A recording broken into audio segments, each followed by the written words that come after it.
¿Qué tal? ¿Cómo están? Bienvenidos al programa. Soy Juliana Oxenford, lista ya para acompañarlos como todas las noches hasta las 12. Hoy tenemos un gran programa. En el segundo bloque voy a conversar con una periodista peruana que vive en los Estados Unidos y que se llama Cecilia Alegría. Ella es nada menos que la hija del difunto gran escritor Ciro Alegría, que está teniendo un éxito enorme en canales norteamericanos, donde se presenta para hablar del tema que ella maneja, pues por excelencia, que es todo lo relacionado al tema de pareja, al tema del amor e incluso el amor y las relaciones por internet, para saber cómo cuidarnos y no caer en manos de algún desgraciado, de algún mañozón por ahí que termine haciéndonos daño. Va a ser súper interesante conversar con ella.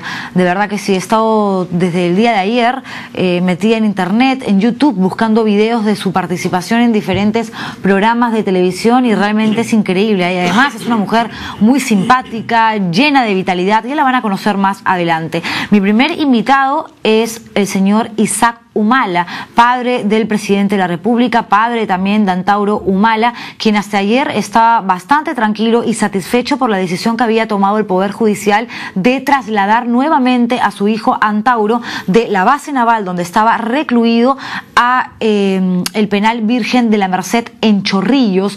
Bueno, lo que pasó luego en el transcurso de las siguientes horas es que José Luis Pérez Guadalupe, el jefe del INPE, que es el Instituto Nacional Penitenciario, decidió que no tenía que estar en Virgen de la Merced, en la cárcel de Chorrillos, sino regresar a la base naval, algo que por supuesto ha molestado muchísimo a don Isaac y a otras personas que defienden a Antauro Humala. Por eso él ha venido a hablar del tema esta noche aquí y yo por supuesto le agradezco su presencia en El Estilo Juliana. Gracias por venir, don Isaac. Buenas noches. Muchas gracias por su invitación.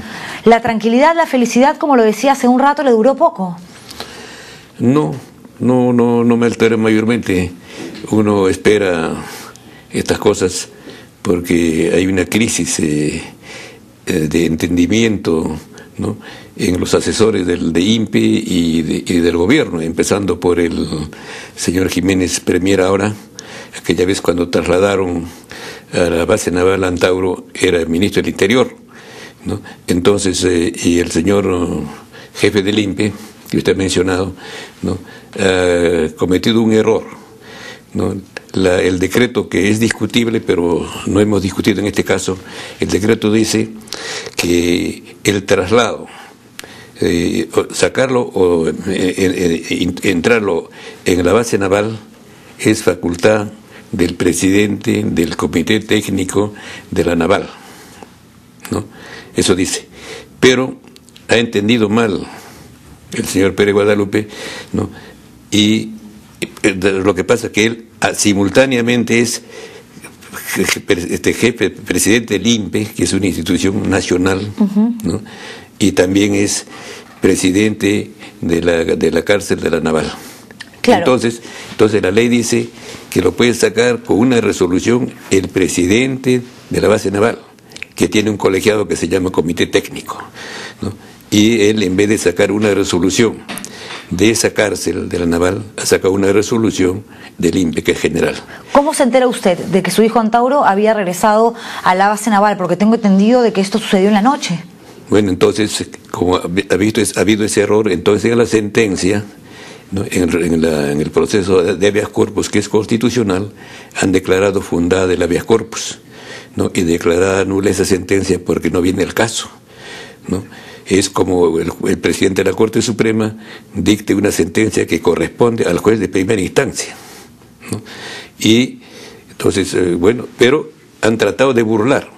Lo trasladaron hasta unas horas, como 20 horas, en Chorrillos, y de nuevo lo han devuelto, me dice, fundamentándose en otra resolución de la presidencia del INPE, en el que rectifican el error que le habría señalado la sentencia. Entonces acá hay un error básico, no saben qué sentencia. La sentencia terminó, ¿no? Entonces piensa con esa resolución que han dictado pero que no han notificado, ¿no?, creen que están rectificando, ¿no?, la sentencia. Ok, pero ¿usted cree que el señor José Luis Pérez Guadalupe, tomaría una decisión tan trascendental si es que sucedió lo que usted dice, que pasó por encima de una orden dada por una institución independiente y autónoma como el Poder Judicial para regresarlo a Antauro sin saber que esto le podría generar serios problemas e incluso legales? Claro, efectivamente, porque lo ha dicho públicamente, incluso el Premier, ¿no? Ayer en la República, ¿no? Ahí dice expresamente que el Poder Judicial está incursionando en prerrogativas que son privativas del jefe del INPE, que es el cambiar de una prisión a otra. Y le respondió el presidente de la Corte Suprema, sí, efectivamente pero esos cambios están reglamentados. Esos cambios tienen que ser respetando los derechos constitucionales. Don Isaac, para que los televidentes entiendan mejor de qué se trata todo este asunto, cuando Antauro Humala es trasladado por primera vez a la base naval por estos actos de indisciplina que protagonizó y que todos conocimos, que entraban mujeres, días que no eran de visita, que lo habían también visto fumando marihuana y demás. Usted dijo que este acto, este traslado había sido ilegal y que por lo tanto iba a denunciar al señor José Luis Pérez Guadalupe. Bueno, la ilegalidad en este caso consiste en que las infracciones de los reglamentos del internado son simplemente faltas, no son delitos. Ok, de acuerdo. En consecuencia, sí, eso, la máxima sanción de eso, la máxima, es 30 días de aislamiento, ¿no? Son faltas y prescriben 8 meses.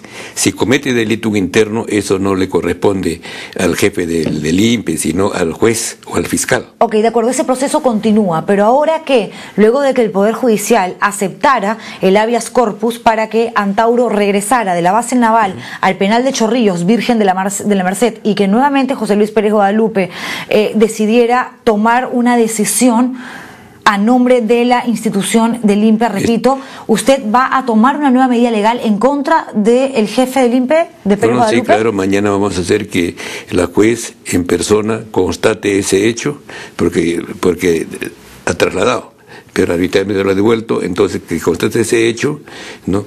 Y la misma juez ejecute su sentencia y sancione, ¿no?, al señor Pérez Guadalupe. Además que ya de oficio hay una investigación porque ha cometido delito, ¿no?, de violación de la ley, secuestro, ¿no?, y tortura. Secuestro porque la resolución que dicta como fundamento para el traslado a la naval, eso no vale, ha sido declarado nulo en la sentencia.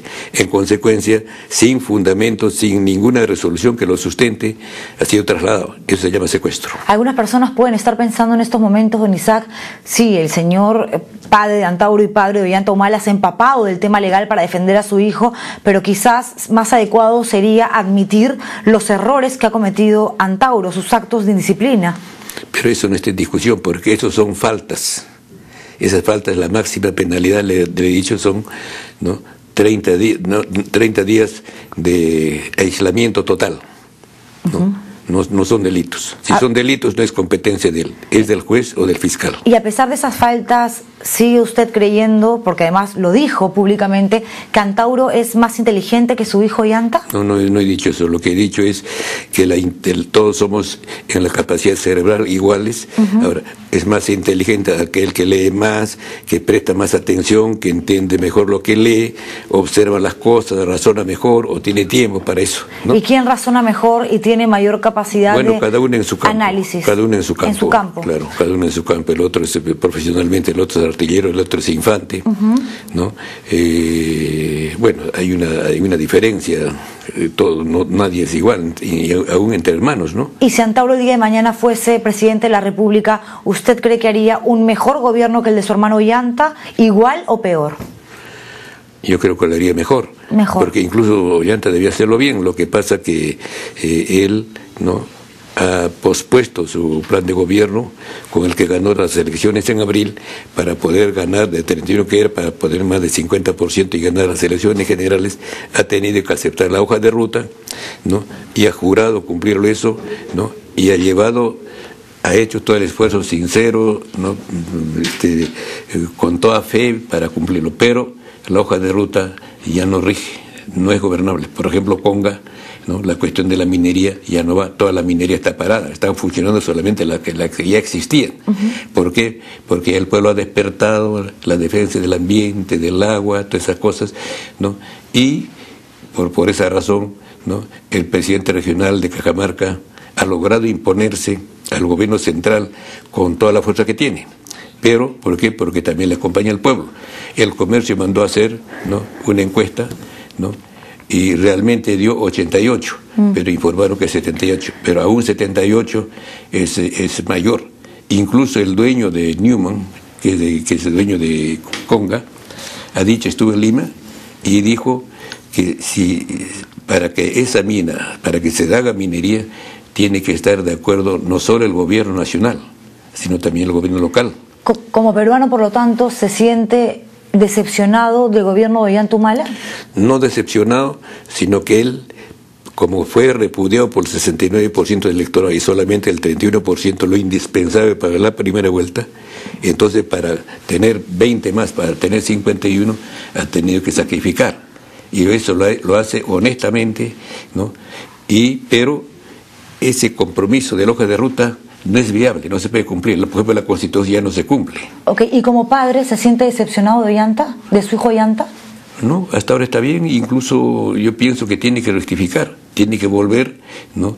a su plan, ¿no? Su plan es que le dio la victoria en abril. Entonces, ha fracasado con la hoja de ruta de junio, ¿no? Al margen de la voluntad, ¿no? Entonces tiene que volver a lo que está vigente. ¿Y incluso, si no lo hace? Incluso la doctora Lourdes Flores le ha reclamado. ¿Y si no lo hace? ¿Qué va a pensar usted en el año 2016? Si no lo hace, capaz no llegue al 2016, como están las cosas. Y hoy, a poco más de un año de haber iniciado su gestión como presidente de la República, si tuviese que ponerle una nota a Ollanta Humala, más allá de la nota que le pondría como padre, como un ciudadano peruano que está viendo este gobierno, ¿qué nota le pondría de 1 al 10? Yo no necesito calificar porque están las encuestas que le hacen sus enemigos. Hay que tener en cuenta que en su gabinete hay 17 ministros y un jefe, total 18. De los 18 son sus enemigos 15, porque esos votaron contra él en abril y en junio. Y los que votaron por él en abril y junio son solamente 3. La ministra de ICA, ¿no? La ministra de la Mujer, Ana Jara, que es militante y congresista del Partido Nacionalista, un amigo intelectual, el doctor Roncagliolo, de Relaciones Exteriores, y un amigo personal de él, ¿no? Un empresario, señor Paredes. El resto, ¿no? Votó contra él, como digo, tanto en abril como en junio, y ahora también votaría contra él. Y además, los dineros del Estado, el Tesoro, no lo tiene él, lo tiene la oposición, porque así está en la hoja de ruta. ¿Cree que Ollanta Humala se ha vuelto un convenido político? No. Ha tenido un compromiso de la hoja de ruta. Solamente que ahora él no entiende que con la hoja de ruta ya no puede. La hoja de ruta es incumplible. Es como, supongamos a usted, yo le firmo un documento, firmo, mi huella digital, un notario legaliza y firma que a fines de mes le voy a entregar la luna. Ese contrato es nulo, porque su cumplimiento es incumplible. La hoja de ruta es así, incumplible. Don Isaki, ¿no le gustaría decir todas estas cosas, decírselas de frente a su hijo? Sí, me gustaría, incluso ya declaró varias veces, yo le he invitado a él a conversar 2 horas sobre este tema y que él se acompañe con los asesores que quiera para hacerle ver que la hoja de ruta ya no rige, porque el pueblo ha despertado, las cosas han cambiado. Tiene que ir necesariamente con el plan con que ganó las elecciones en abril, ¿no? Y eso le dice, ya le ha dicho expresamente la doctora Lourdes. ¿Y qué pasó? ¿Por qué no se ha dado esta reunión, esta cita entre padre e hijo? Bueno, él no ha aceptado, ¿no? Y varias entrevistas me han dicho, ¿usted mantiene eso? Sí, le digo, mi mano están extendidas, ¿no? Al presidente, ¿no? Porque tiene que rectificar, si no rectifica le va mal. ¿Por qué cree que está tan molesto con usted? Que ni siquiera puede sentarse para hablar de asuntos exclusivamente políticos más allá de las discrepancias que puedan haber en el ámbito familiar. Bueno, tendrá sus razones, ¿no? Pero lo ha ratificado. Porque cuando le han planteado esto, ahora último, una de su última declaración referida a la familia, dice, bueno, con mis padres, ¿no? Llegaré a un acuerdo una vez que cumpla su periodo. O sea, él la mano extendida que le tengo no lo va a estrechar hasta después del 2016. ¿Y cuando eso suceda, su mano va a seguir extendida o ya no, porque de repente se cansó de haber estado así tanto tiempo? No, un padre no puede cansarse de eso, ¿no? Esa es una respuesta bonita. Bueno, es así, pues, ¿no? Claro. Su mamá lo mismo, ¿no? ¿Usted ama a todos sus hijos por igual? Bueno, claro, a todos los hijos, y se ayuda al que está más débil, en una situación que necesita ayuda. En este momento estoy dedicado a ayudar a Antauro. Aunque eso signifique, digamos, hacer declaraciones que su hijo Ollanta pueda sentir como un ataque personal de parte de su propio padre. Ollanta dirá. Ollanta. Bueno, puede sentirlas, y yo lo sé, pero en política no hay papá ni hijo. Y esa costumbre la hemos tenido, le he enseñado a ellos desde niños. Cuando hay discusión de temas de aritmética, de lo que sea, no hay papá y hijo, nada. Simplemente el tema. Pero si fuera así, entonces usted ahorita no estaría defendiendo y no se hubiese convertido en uno de los principales escuderos de Antauro Humala. Es que Antauro Humala es víctima. Le han achacado a él, por ignorancia del Poder Judicial, ¿no?, delitos comunes, como si fuera un delincuente común. Entonces he logrado convencer al Poder Judicial de que existen en la legislación peruana delitos políticos que están tipificados en la Constitución. Los delitos comunes están tipificados en el Código Penal, pero los delitos políticos de otra categoría están en la Constitución. Y es de otra categoría, ¿por qué? Porque son de rebelión y sedición, atenta contra la existencia o la integridad del Estado y la nación. De acuerdo, pero no es contradictorio, por un lado, decir no, el Poder Judicial no actuó de manera justa con Antauro porque ha sido condenado por un delito que él nunca cometió, y por otro lado decir sí, pues el Poder Judicial ahora hizo bien aceptando este habeas corpus que permitió que sea trasladado de la base naval. Claro, es otro tema, pero estamos hablando de la misma entidad, de esta autónoma e independiente que es el Poder Judicial, uno de los grandes estados del país, ¿no? Lo que digo es que antes negaba el Poder Judicial que existan delitos políticos, ¿no? Incluso en la sentencia que da esta Corte sobre Antauro niega, pero ahora en las nuevas sentencias que está dictando sobre el mismo caso ya acepta.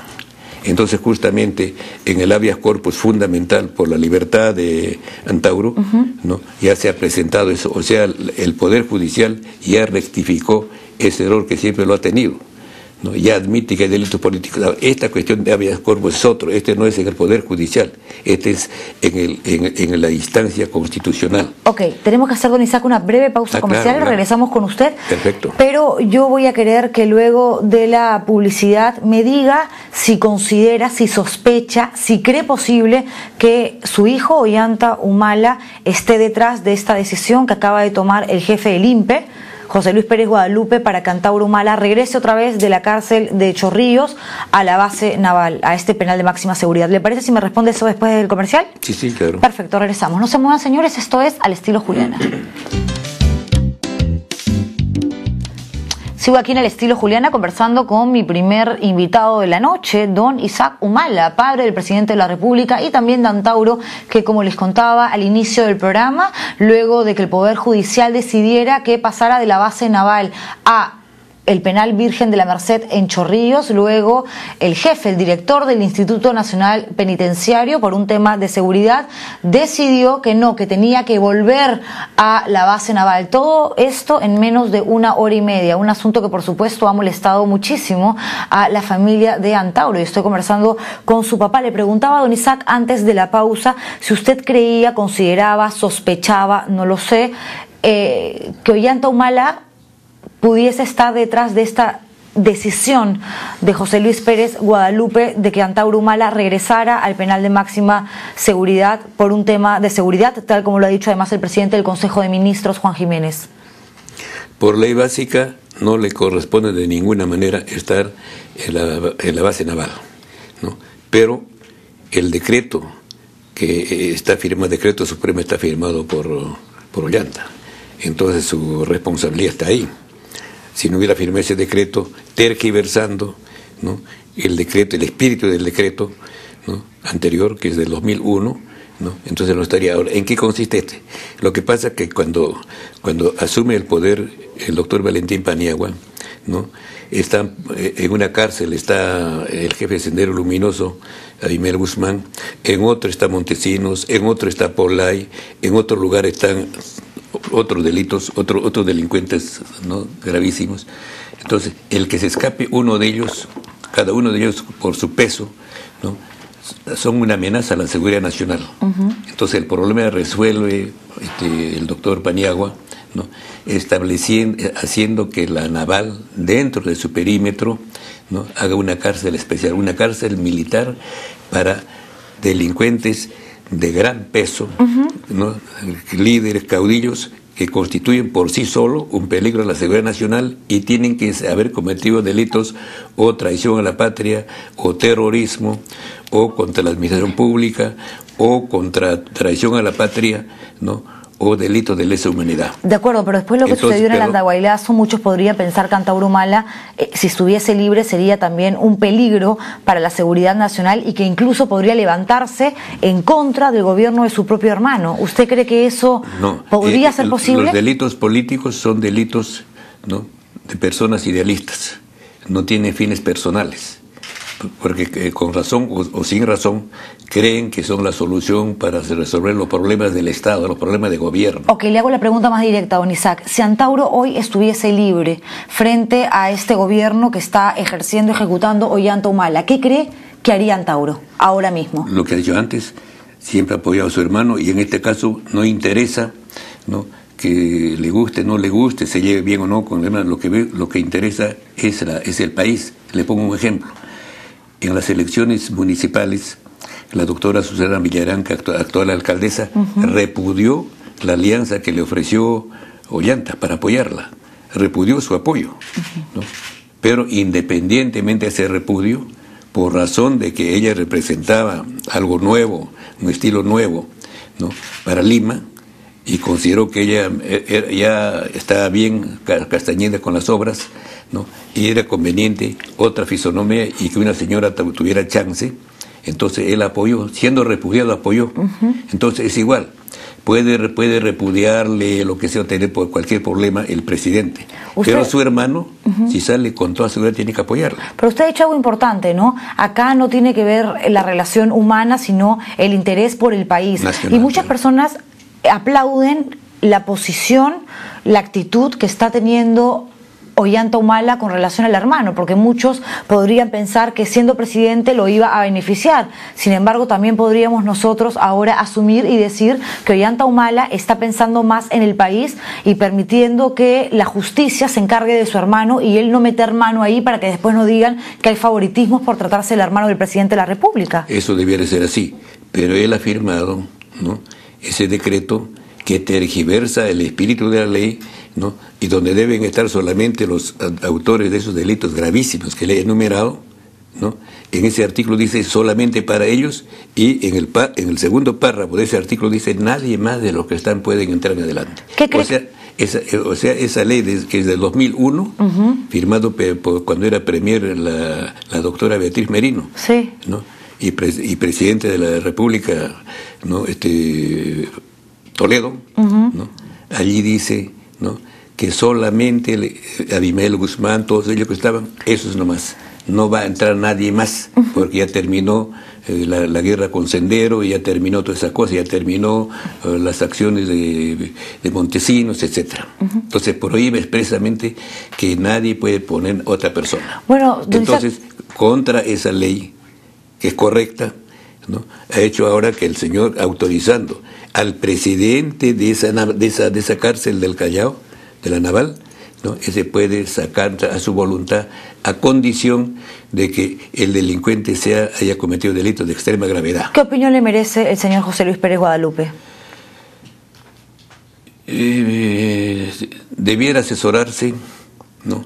con un buen abogado, pero él es hechura del doctor Jiménez, ¿no? Y prácticamente el antiguo estudio del doctor García Sayaga, actual presidente de la Corte Internacional de Costa Rica, ¿no? Él trabajaba ahí, La ex esposa de García Rayán fue viceministro de Jiménez, ¿no? Y él es ahora el premier. Entonces, ¿no? Todo el equipo que trabajaba en el estudio del doctor García Rayán ahora está en el poder. ¿Y qué opina de Juan Jiménez en todo caso? Pero lo malo es que son malos abogados.